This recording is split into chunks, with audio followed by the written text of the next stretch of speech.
welcome back to How Do We Function? This is episode 6. I'm Brianna, and today we have with us Dr. Ben Lynch. So, welcome, Dr. Lynch.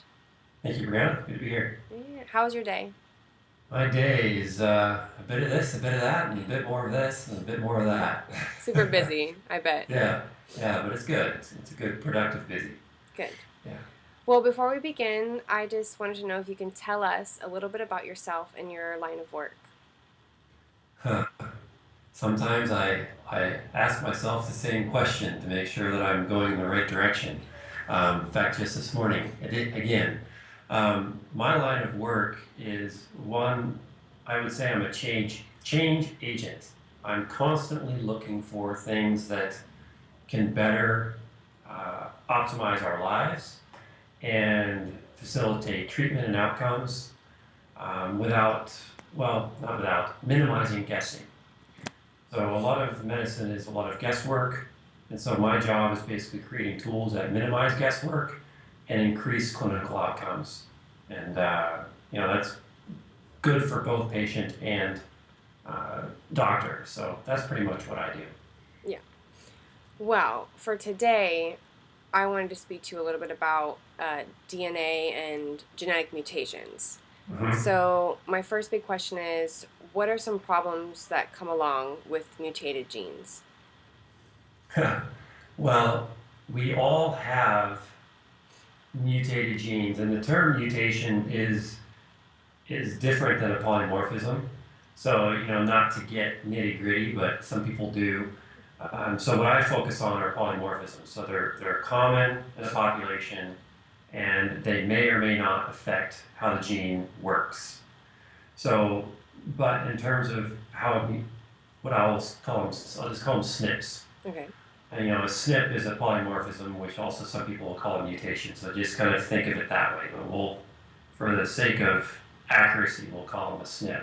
So SNPs can alter our gene's ability to function very well. So if you have a zipper in your sweatshirt that you have on right now, Mm-hmm. and you try to zip it too hard, and there's one of those little zippers that where it catches is broken, then it might get stuck there just for a little bit, but then you can continue zipping it. So the function of your zipper has altered a little bit. Mm-hmm. Or it may not. So basically, a SNP can alter the function of your gene, and if your gene function is slightly altered, then your ability for that gene to do work has been reduced.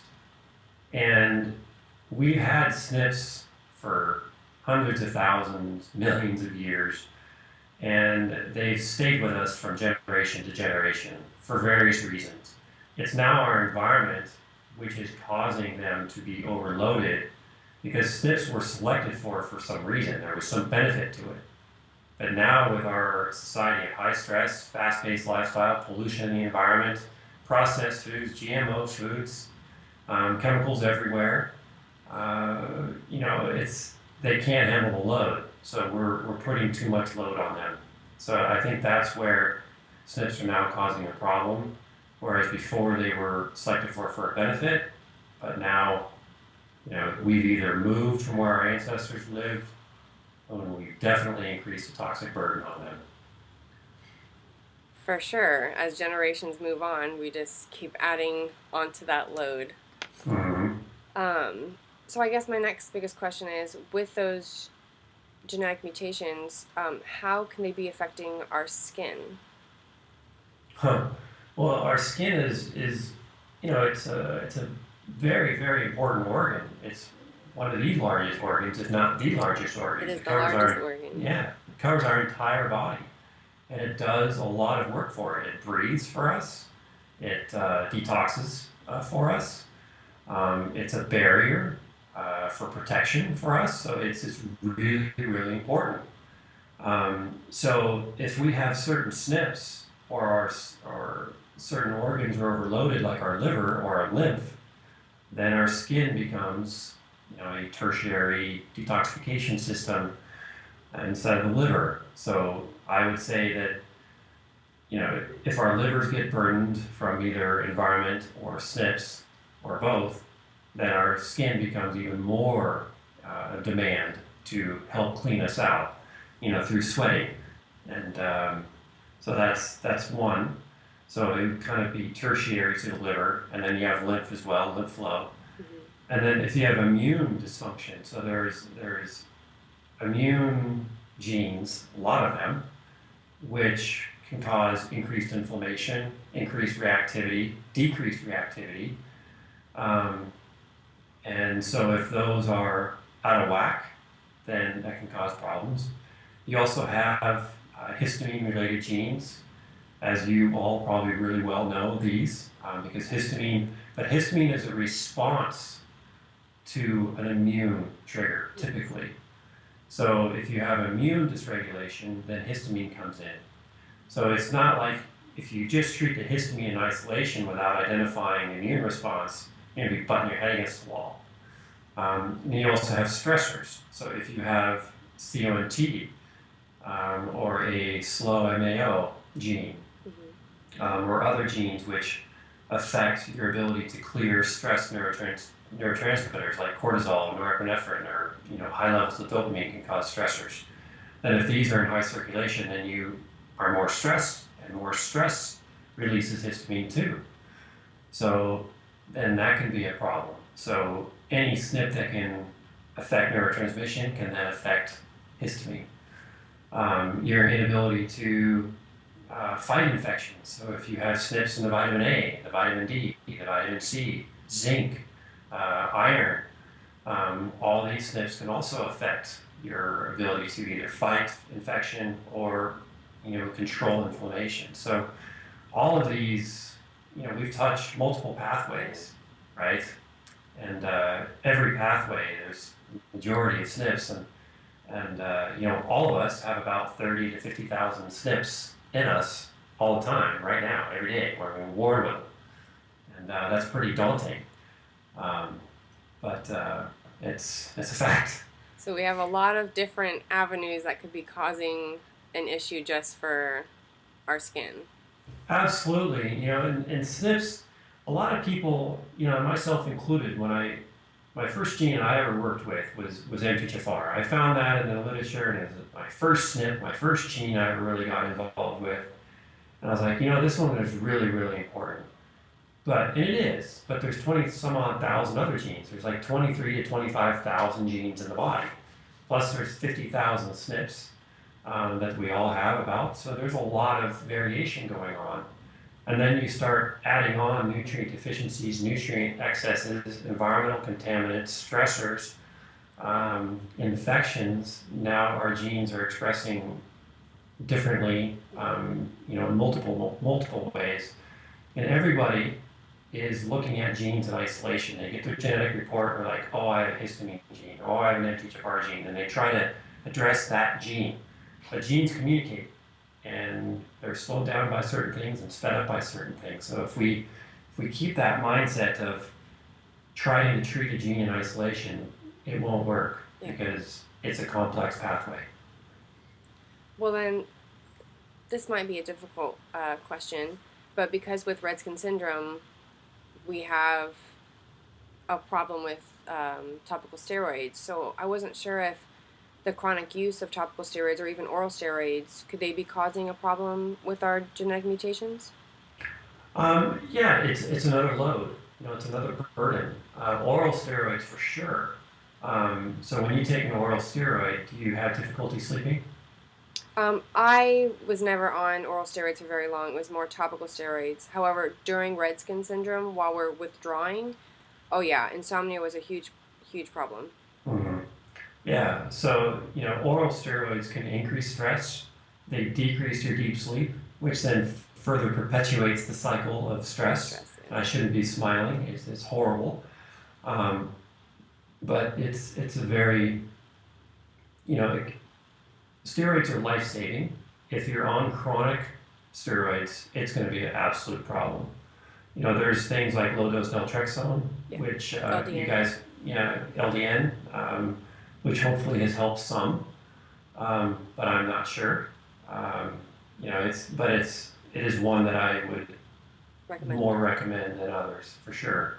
Topical steroids, if you cover a large proportion of your body, it's going to act like an oral steroid. Mm-hmm. You're going to be absorbing a lot. In fact, there have been some deaths associated with it, if they cover too much. I remember there was a little boy, I believe, that passed away Yeah, more than a few years ago now, but yeah, yeah. yeah, I think I remember the same situation. Yeah. Well, thank you. That's a good to know. I think my next question is, when we get our results back, there's always a heterozygous and homozygous, and what is the difference between those two? Well, the difference, scientifically is meaning that first you inherit your genes from your mom and your dad, right? So you have one copy, one copy from your dad and one copy from your mom, and so we get a mix of both.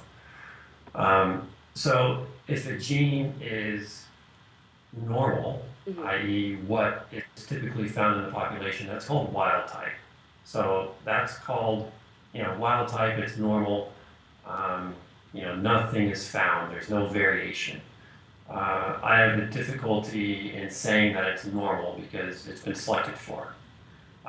Now, if you have one gene that is normal from, say, your mom or your dad, and the other one is abnormal compared to the wild, typical population, then that becomes called heterozygous. It's one copy that differs from the standard population.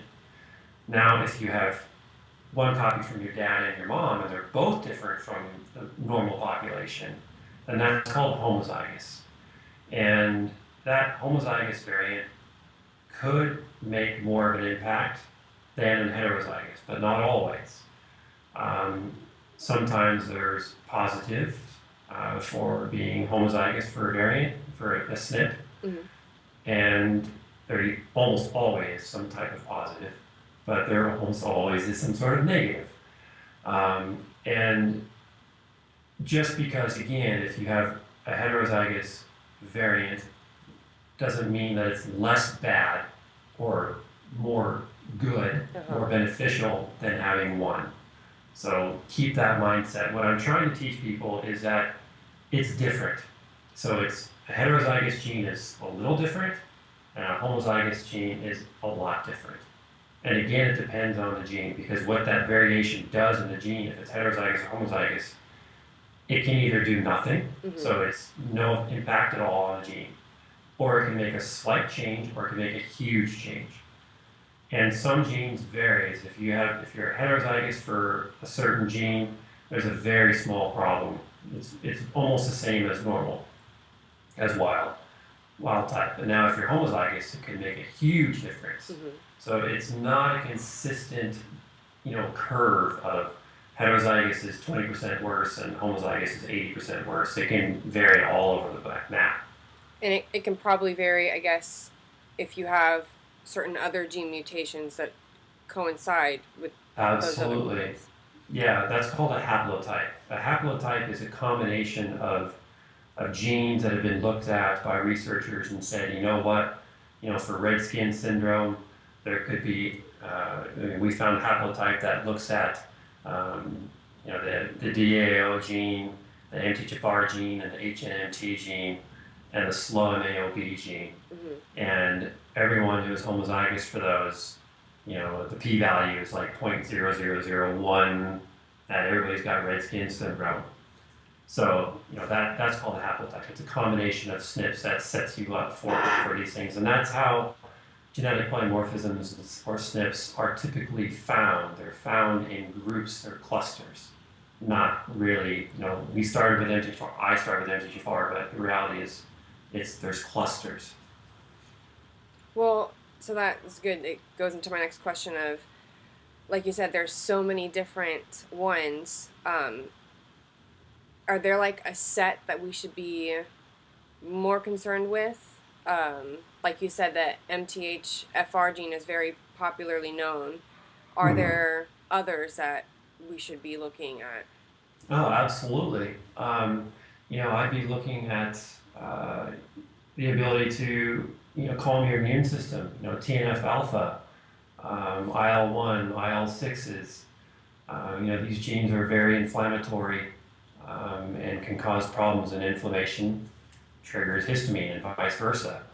I'd definitely be looking at the histamine pathway. I'd be looking at HNMT. I'd be looking at DAO. I'd be looking at MTHFR. I'd be looking at, these are all important. But as I've mentioned with you before, the research will identify really, really clinically relevant genes to look at. I mean, the RSID, everything will be in there. And you're like, oh, sweet, I found a new one. And you plug that raw data into 23andMe. Nothing. Mm-hmm. It's nothing. You go to Genos Research, it's another great lab. They measure about 50 million DNA bases. That's a lot. It's the entire exome for about $300. 23andMe is $99 if you get that one report, and they look at about 750,000. So you get 50 times more data than 23andMe for 3 times the price. Yep. The problem is Genos is missing some really, really big genes too. So at this point, every genetic test that I've looked at has holes. So if you do the research, and my Strategene team does heavily every day, most of the day, we feel very let down when 23andMe doesn't have that SNP. And they changed the chip. So you might find a SNP that's really important, but it's gone. So that's a problem. But yeah, back to your question, those genes would be a definite good start. And because I've seen in the groups, and even in myself doing research, because a lot of people put so much emphasis on the MTHFR gene, when people see that they have it, they straight away go to supplementing for that specific gene. But is there an issue with that? You could have a slew of other genetic mutations. Could you just supplementing that one gene actually affect the other genes and how they're working? 1,000,000%, yeah. I've learned a lot since 2011, and I saw MTHFR, and my first thing was like, oh, we got to give methylfolate, and I saw the differences. I saw some people doing really, really well, and it changed their life. And I was like, wow, this is awesome. And then I had others who had no change. I was scratching my head, and I was like, oh, well, why is that? And then I had others who just freaked out and did horribly. And I was like, okay, what's going on here? And so then I realized that what MTHFR does is it's kind of the master regulator, it's a master regulator of methylation, not the, but a big one. And then methylation goes on to do 200 other enzymes. So when you give someone methylfolate, you're impacting hundreds of different genetic reactions and gene functions, enzymatic functions, and you don't know what the hell is going to happen. Really, you don't.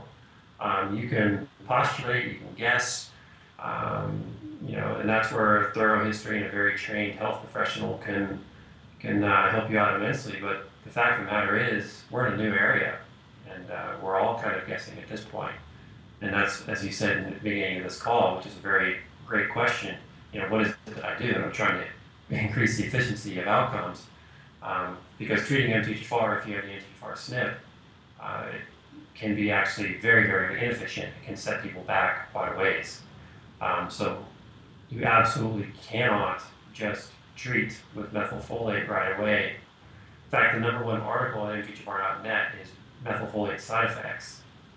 And so in that article, I've created a link to go to preventing methylfolate side effects, because I've learned how to prevent and prepare individuals to be able to tolerate methylfolate way more. I still have answers that I'm seeking and trying to figure out, but I've solved a lot of them.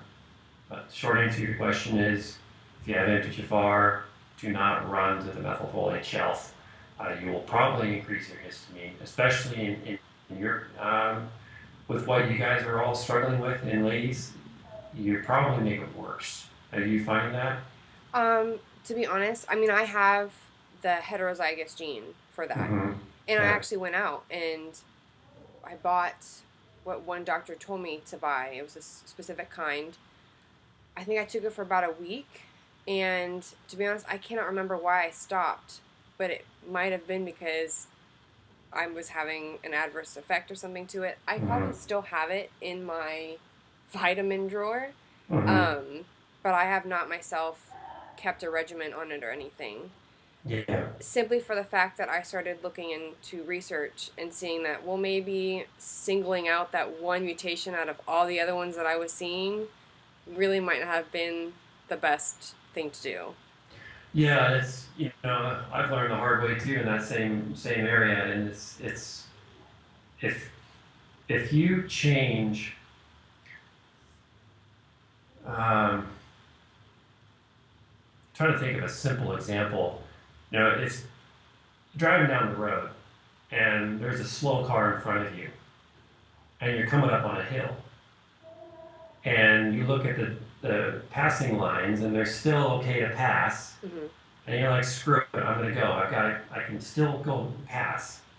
As soon as you pass, you start passing that one car, and then an oncoming car comes, and you're like, oh my God, and you come right back and you barely escape Yeah. that wreck. And then there's another slow car right in front of you. So it's the same thing. If you have MTHFR and you like, I'm going to hit that gene with methylfolate, you've passed it.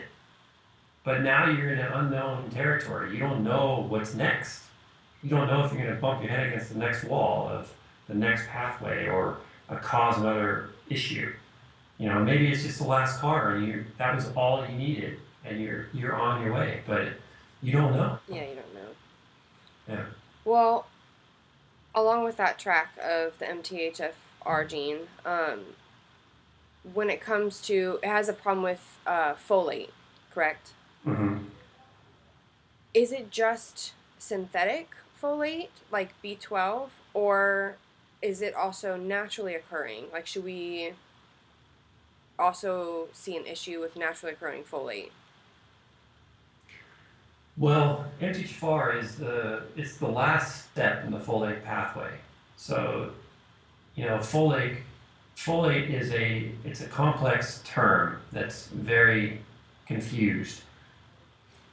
So it's like if you ask me what kind of car I have, I'll say Ford. And you're like, all right, Ford, is it a truck? Or is it what Yeah. station wagon? Is it a hatchback? I mean, what is it? And then, if I said it's a Ford Focus wagon, now you know. Now with folate, you have to be more specific. It could be folic acid, it could be methylfolate, it could be folinic acid, and it could be tetrahydrofolate, methyl tetrahydrofolate. It could be all these different things. Well, anyway, so you have to be specific. So MTHFR is a problem in your body's ability to produce the body's number one form of folate found in circulation, which is methylfolate. So you should have 80% of your folate in your blood should be methylfolate. And that is what MTHFR makes. Okay. Now, you also get methylfolate from leafy green vegetables. And that's great. A lot of doctors will still, to this day, will find someone with MTHFR and they'll say, take 4 to 5 milligrams of folic acid to fix it. Mm-hmm. That's absolutely wrong. Absolutely wrong. You will not find synthetic folic acid, at least not yet, God help us, in leafy green vegetables. Folic acid is not found in nature. It's synthetic and man-made, like you said. But folate, as in methylfolate and folinic acid, are found in leafy green vegetables. And the problem with MTHFR is it cannot effectively use folic acid because of the upstream problems that are there. So you can bypass that by eating your leafy green vegetables or taking the supplement of methylfolate. So that's in a nutshell what MTHFR is and what folic acid is. But do not confuse your leafy green vegetables and folic acid. You want to avoid folic acid, you want to eat your leafy green vegetables. Okay. That's a good answer. Yeah. Well, I guess the last biggest question is, and you've kind of touched upon it, if we want to learn more about are genetic mutations, who should we be going to? What's a test we should be taking, and who should be reading our results to help us Mm. figure out, you know, the best way to deal with those? Yeah, I hear you. And this is a new avenue. It's precision medicine is the new name, and we're all pioneers. And so my goal is to not only teach doctors but also patients and the general public, because the doctors are unfortunately on par with the public, because the doctors are new to this and the public is new to it. So you need to have resources, and thankfully 23andMe sees that. And so I would say you get your 23andMe test done, and you can choose the $99 option. If you want the health information, which I don't know how usable or friendly that is anymore. I don't know. I ordered mine years ago. But you can save $100 by getting the $99 one. Then you download your raw data and you can input it in various different gene interpretation software programs. There's a lot of them out there, and new ones are popping up every day. The last thing I wanted to do was to make yet another one, but I had to, because people were going down the wrong path and missing the big picture and wasting their time on genes and SNPs that weren't relevant to them. So what I've done is I created a report called Strategene, and Strategene it takes your raw data that you get from 23andMe and it puts it into a report. And most genetic reports that you get, so this is Strategene. It's going to be backwards on your screen. So you get this PDF and it's downloadable. It's not mailed to you. Everything is instantaneous these days. So you get a list of genes, and we've got about 15 here now. My research team is working on adding another 100 plus. And that's great. Adding this is like, well, this is just the same as everyone else. What's different with this is they're all clinically relevant. Every single one of these is clinically relevant. So if you are going to be researching these genes, then you are not wasting your time. If you order other tests, they may or may not be clinically relevant, and you might be wasting weeks of your time, hours. And so what then happens is we take those genes and we put them on pathways. So, because if you look at a gene in isolation, it doesn't really tell you anything. So here's an individual, and there's MTHFR at the bottom. And so you can see that this person also has a slow gene above that. Mm-hmm. Their MTHFD1 is also slow. So let's say their MTHFR was fine, and it's not too bad. It's heterozygous for one variant, but their MTHFD1 above it is slow, and this is very slow. I mean, this is about 80% slowed down. Very, very significant find. So even if you don't have MTHFR, but you have this one, you can immediately see that this upstream folic acid is a problem, right? And then what we also have on there are cofactors and things which influence the gene. So if you look at right here, MTR, and that takes methylcobalamin and methylfolate, right? And then all that purple stuff are things that slow it down. Mercury, heavy metals, infections, nitrous oxide, yeast overgrowth, acetaldehyde, all that will slow the gene down. So even though this individual has no polymorphism in MTR, it'll still affect it. It will still affect it. And so if you get your genetic test back and you're like, oh, I don't have any MTR SNP, I'm in the clear. But with Strategene, you're like, oh God, wait a minute. I know I've got yeast overgrowth and I have acetaldehyde that's slowing it down. And so it immediately tells you the first thing you need to do is you need to remove all the purple stuff or limit it. So now you've opening up your methylation pathway, and you're like, oh, that's so cool. Because everyone is doing their genetic testing and they're like, I don't have MTHFR, I don't have MTR, I'm fine. No, you're not. That's actually amazing, like what you're showing me, because I mean, looking at my genetics, like I'm lost. I don't know what I'm reading. Right. Exactly. how does this help me in any way? And for you to actually have that in, like you said, like the pathway form, it actually tells you what's affecting what could be affecting that gene, even if you don't have a problem, and it coincides with another gene that can create a problem. That's really Yeah, interesting. exactly. And so this, when you asked what I did, I have my hands in too many things, but they all do come to this. They come to Strategene. And if I could work full time on Strategene, that would be the best. And it's kind of where I'm heading. Um, but that aside, we have a Facebook group too. So when you purchase Strategene, and I think it's $45. So you purchase Strategene, and you're invited to the Facebook group. You join that. We have about 1,500 people in there. They ask questions. I have this combination. I have this test. It's a very collaborative, amazing group of people. It's a mix of health professionals. It's moderated, so we don't have wackos. And if they do, they're gone. Mm-hmm. And it's moderated by a health professional who knows their stuff. So you get support from health professionals right there. You can reach out and ask people what's helped them, and we let that go. That's fine. But what's really cool is all that purple stuff, right? All the acetaldehyde and all those other things which speed up the genes or slow them down. We have a full bibliography. We show you the research. So if you're like, oh, acetaldehyde, I want to learn more about that. Mm-hmm. You click the link in your report on the first page,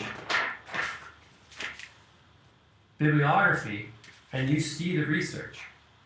So we've saved you guys and gals Countless hours. Yeah. tons and tons and tons of time. And everybody says, oh, Strategene is just the same as all these other reports. No, because it's clinically relevant. We show you the pathways and we show you how genes are influenced graphically. And no one else does that. Now, since histamine is such a huge thing, and I do believe you guys are on the right track with histamine, is we have a histamine pathway in Strategene. That's awesome. And keep in mind that this pathway is exactly how the body is eliminating histamine, gene to gene. I didn't skip any genes. So if histidine comes in, the amino acid, there's a decision tree, and it goes down either through FIGLU and folate, or it goes down to make histamine. And then you have intracellular histamine through histamine N-methyltransferase, which uses methylation to get out of, or you have extracellular histamine, which is in your gut, which uses the DAO enzyme, right, that everybody knows about. So, but look here in the orange. What do you see there in the orange? Oh, I can't read it. Okay, yeah, it's probably too small. Yeah, it's too small. Okay, and it's orange. But this is an old printout, but what releases histamine is, I'll read it, because histamine is normally stored in vesicles, right? It's stored inside your cells. But releases, what triggers that histamine release, which is important to know, catecholamines, stress, infections, inflammation, injuries, and allergens. So just because you might not have any SNPs here, and this person has one, and HNMT, this gene right here, HNMT, see that right underneath histamine? Yeah. That is a very polymorphic gene in the population. 23andMe does not have the clinically relevant one, but it's definitely out there. So HNMT is very, very important, and my team has found clinically relevant ones. What's going to end up happening is probably I have to make my own genetic test, which will be very unfortunate. I'm trying to find someone who already has that, so I will have to do that. But the fact of the matter is still the same. If you're stressed, you have infections, you have allergens that you're not addressing, then you're going to be releasing histamine. Which is a lot of our problems, so that makes a lot of sense. Yes. Yeah, and if I may ask you a personal question, and you don't have to answer, When did you get red skin syndrome? When did it happen? I I stopped using steroids a little over 25 months ago. It was January 25th, 2014, 2015. Um, but I started noticing it way like about almost 2 months before that. I had been using a topical steroid and Protopic, which is also an up in the air argument that it too is an immunosuppressant ointment, that it could be causing this as well. Um, but I was using it on and off for about 3.5 years. And after my wedding, I was like, I really wanted to get off a lot of this stuff. And so I started using it less. And the less I used it, the more red I started coming up. And then I was like, well, I'm going to stop this altogether. And then I got really red and it started spreading up my stomach, down my Okay, so legs. let me ask you this. Uh, so you did not have red skin syndrome until so you were put on steroids for some reason. So you Mm-hmm. were put on steroids. You did not have red skin syndrome then. No. Okay, so you were put on steroids, and then that's what triggered all this. Yes. Have you had your adrenals tested, your cortisol levels I did. evaluated? I had them tested when I was in the real like throes of it. Um, and I was in, I guess, the level range I was supposed to be in. Yeah, but did you adrenal cortisol testing is again a big issue. Did you use the Dutch test? I have no idea. Your listeners and you should be looking at the Dutch test. Okay. So if you go to Dutch, like DUTCH test.com, I Uh-huh. believe, it's a lab test in Portland, Oregon, Okay. and the founder is a brilliant guy, super friendly. He's got a lot of videos on his website for free. In fact, I was just looking at them before I talked with you, and I was just starting to think if you're on steroids and it's those increase your cortisol, Cortisol. Yeah. and if it's pushing your system to secrete a lot of cortisol, it's also supplying it, but it's also pushing your system. Then are you depleting your own reserves? Well, I'm not gonna lie. When I got that test back, I thought it was strange because my hair is short because my hair fell out. Mm-hmm. Um, and I figured that had something to do with my adrenal glands not functioning properly. I had very, very long hair, and it got to the point where so much of it was falling out. Like I was just had this huge receding hairline, and in the back I had missing spots. I just ended up shaving my head, and I figured that must be something to do with my adrenal glands or like cortisol levels not being where they're supposed to be. Well, it's there's a whole the adrenals and the thyroid, they're tag team, right? I mean, you probably looked at reverse T3 and all that. So, but I highly recommend doing the Dutch test. I think you can order it yourself. Okay. They have videos there you can learn from. If you could ask them for a referral to work with a doctor to work with that. But if your cortisol is messed up and your thyroid's messed up, um, then yeah, those need to be balanced for sure. And yeah, I think that could be an issue because if your cortisol levels are so low, then your ability to calm your immune system down is really reduced. And if you have SNPs that are very pro-inflammatory, like TNF alpha, which we have here, and we have IL-6, which we're adding, and I think IL-1, those are, you might be having those. And then there's HLA SNPs too. So those are an issue, especially if your adrenals are tired. So Well, I know just by looking at what you showed, and you said it was what, $45? $45, yeah. I mean, that's like the best investment someone could put their money into. So Yeah, and then what comes with that is the Facebook group. yeah, you have all that help, all that research that Yeah. you would probably not find on your own. No, no, and I've got all my researchers are they're health professionals, and they're compensated very, very well. And all the revenue that we are making from Strategene, I'm putting right back into the research. So it's not a profit generating center at all. It is just, I learn a lot from it, and we're trying to create a lot of um, trying to find things. And so sharing this with you is great, and your group is fantastic.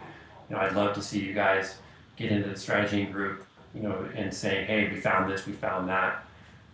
Because what you share is very important. Doctors need to hear this too. Doctors need to know that prolonged use of steroids can cause this. And, it needs to be evaluated. Oh, thank you so very much. I mean, all this is very insightful, helpful, and definitely something that a lot of us can actually go out, buy, have the research for us, and could potentially help us figure out some more of our conditions. So I really appreciate that. Yeah, my pleasure. My pleasure. Before we complete this interview, is there anything that you would like to add or share? There's a lot. I would say, in your search for the Holy Grail, for the cause of red skin syndrome, don't forget to zoom way out and maintain the 60,000 foot view. Because if you're still stuck on the minutia of what gene is triggering it, or what probiotic to use, or what supplement to use, you're going to miss the big picture, and it could be staring you all right in the face. Mm-hmm. So just maintain that view. And while I do go down to the gene level, I still stay up with the purple with the 30, 60,000 foot view. So while with Strategene, you do dive in to the minutia. I mean, histamine degradation, gene by gene in the human body, that's as small as you can get. But we also maintain the big picture. So don't forget the big picture. And also create a timeline. So creating timelines are very, very, very valuable. So look at what happened before you were put on the steroids. Mm-hmm. What caused you to be put on the steroids, and try to come up with a timeline as far back as you can go. Even say, hey mom, were you on any meds, or were you sick during pregnancy? Was I breastfed? Was I given recurrent antibiotics for ear infections? That I have, guts with vaccines that I get? Get all the timeline, everything you can get in there. And at the same time, ask yourself, when was the last time I felt good? Seriously, when was the last time you felt good? Because if you can go back to remembering when the last time you felt good was, there might be a triggering event right after that set all this up. And knowing all these events is because, I have this water bottle here, and I could fill it up with grape juice, milk, beer, vodka. That'd be horrible. But this thing is not going to overflow until it's full. Yeah. So you did not get red skin syndrome until your body was full and it overflowed. So what filled up your container, and everything that you remove, every lifestyle insult that you can remove, you are reducing the body burden that you are experiencing. Mm-hmm. So if you're stressed, find ways to reduce stress. And that's not easy to say. If you have infections, look for ways to fight the infection. If you got mold in your house, you gotta get rid of it. Yeah. You live in Florida. What's crawling around over there? So.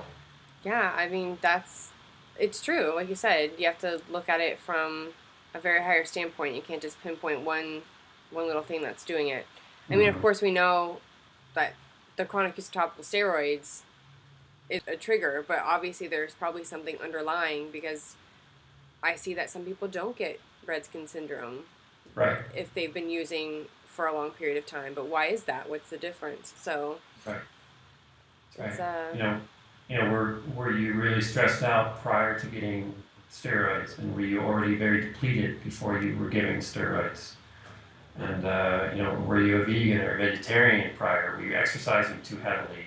Were your menses, were you a very heavy bleeder or you're anemic, there's you're Predisposition. predisposed uh, to problems if you take such heavy hitters like steroids. And hey, steroids are great, but you just need to be careful. So just look back at the timeline and say, okay, I was weak here, I was weak here. How do I build that up? And another thing I'll say is when you order lab tests, they are expensive. Dutch test, I think, is phenomenal. Organic acids are phenomenal, and a stool test are phenomenal. If you can do those right around the same time, as close together as you can, the better. Because if you order your stool test, 2 weeks, and then you wait, you get your stool test, and then 2 or 3 weeks later you get your Dutch test, and then a month later you get your organic acids test. They're all different. They're all different snapshots in time, but if you get them all together, You can see one big picture. you see more of a big picture, and you can uncover way more patterns than you can if you order them separately. So. Well, thank you so very much. This has Yeah. been wonderful and very, very insightful. So I really appreciate you coming on and taking the time to talk to us. So Yeah, a pleasure, and hope you guys all get better, and hope to see you guys in the Strategene Facebook group too, so we can chat and suss this out. awesome. And I'll put like the link for the Dutch.com and stuff like that, so everybody can get to it quickly. Perfect. All right. Thank you. Thank you, Dr. Lynch.